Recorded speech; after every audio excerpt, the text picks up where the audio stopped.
Díomh is Mishi Carmer agus Ibriam a Lauren Canish Vicshana Condi an Kawan. Inniu bhhalam Lauren beag a lédíomh agus an tanamatáir an scéling seo ná an lacha beag grána, The Little Ugly Duckling. Cortrasan í Alpín géalge an scéling beag seo agus maisiú é le Gilly Marklú agus is é an gúm a ailsiú an scéal. San scéling beag seo tá nead seo an nead agus ifica an seo mami lacha seo an lacha grána agus seo na lacha óga eile. Se? Tá seach nimhe sa nead ag mami lacha. So firk tá seach nimhe an sin. 1, 2, 3, 4, 5, 6, 7 agus tá mami lacha ag tuairt aird don na hibicha sin.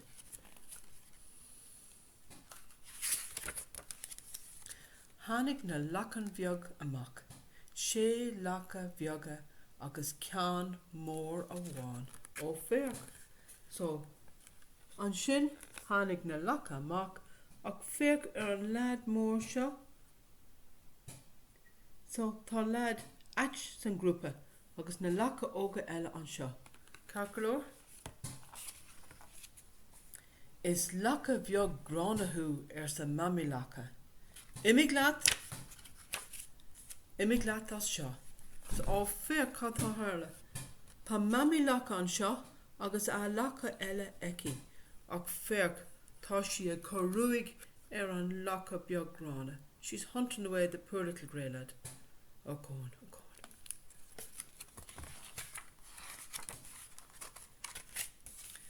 Nach tú an lacha bheag grána san bhósa park. Imig leat as seo. So féach, ní maith le aon duine an lacha beag grána. Look, féach, tá an bó ag chur an ruaig ar freisin. So the cow is hunting him away as well. Nach tú an lacha bheag grána san cat. Imig leat as seo. Oh, féach. Féach an cat. Look, agus tá an lacha beag ag rith as an áit. Nach tú an lacha bheag grána sa an conin. Imig leat. Féach, tá an conin ag chur an ruaige freisin.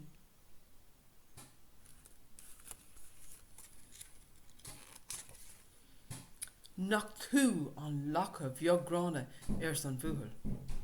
Imig leat as seo. Imig leat. So, even the little boy, níl sé cinnálta bith leis, tá sé ag chur an ruaig an lacha bheag.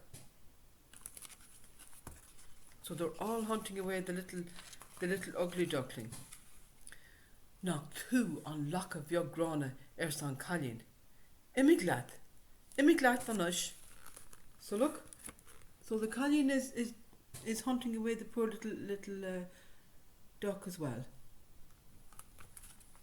Okay. Fair cad a harla. Right, let's see what happens. Níl aon cara agamsa san lacha bheag grána go bhrónach. Oh, he's very sad and lost, isn't he? Look, an lacha bheag an seo agus an snachta mu an seo an luck, snow out on the lake. Oh, ladin bocht. Ach féach cad a harla. Ná bí brónach sa na halaí. Féach san isce. Ní lacha bheag gránathú. Is alla álín glótethú. Féach is alla ála. Now, so féach an sin. So féach na alla, the swans, agus féach seo é an lad a bí mar an lacha grána, the ugly duckling. He has turned into alla bra. He's turned into a lovely swan. Tar lin a cara sa na halaí. Tar lin a getchild.